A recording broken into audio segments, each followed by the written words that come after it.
প্রিয় দর্শক, আসসালামু আলাইকুম। আপনারা যেখান থেকে দেখছেন প্রত্যেককে শুভেচ্ছা অভিনন্দন। দর্শক, আপনারা দেখছেন ইউটিউব চ্যানেল খবর টিভি। প্রিয় দর্শক, পুলিশের দেশে এখন জামায়াত শিবির।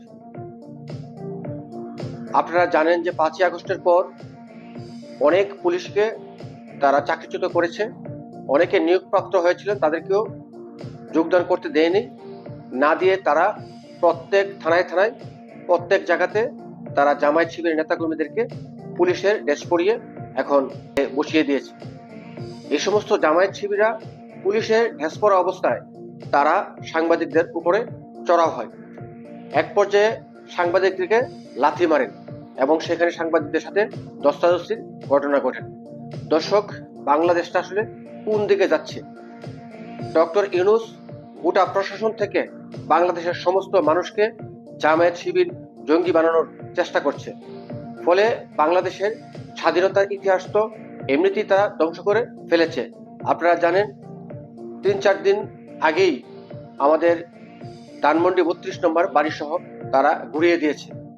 তারা স্বাধীনতার ইতিহাসকে তারা ঘুরিয়ে দিয়েছে। তারা মুক্তিযুদ্ধকে বিশ্বাস করে না, তারা স্বাধীনতা বিশ্বাস করে না।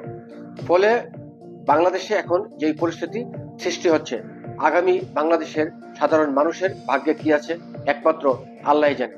তবে যেই পরিস্থিতি এখন শুরু হয়েছে, নিশ্চিত বাংলাদেশে একটা গৃহযুদ্ধ হবে।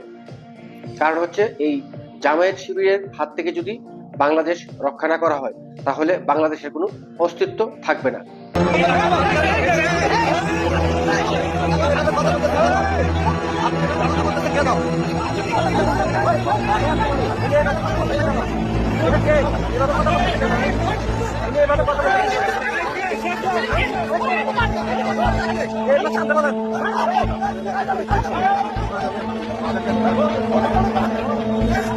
উনি কে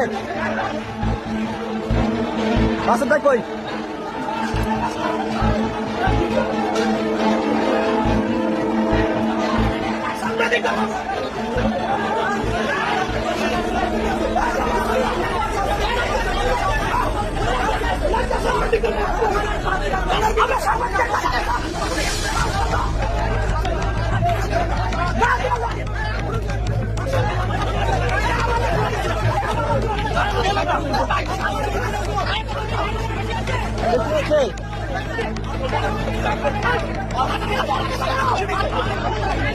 উনি মারতে আসতো কেন? বলেন, উনি মারতে আসতো কেন?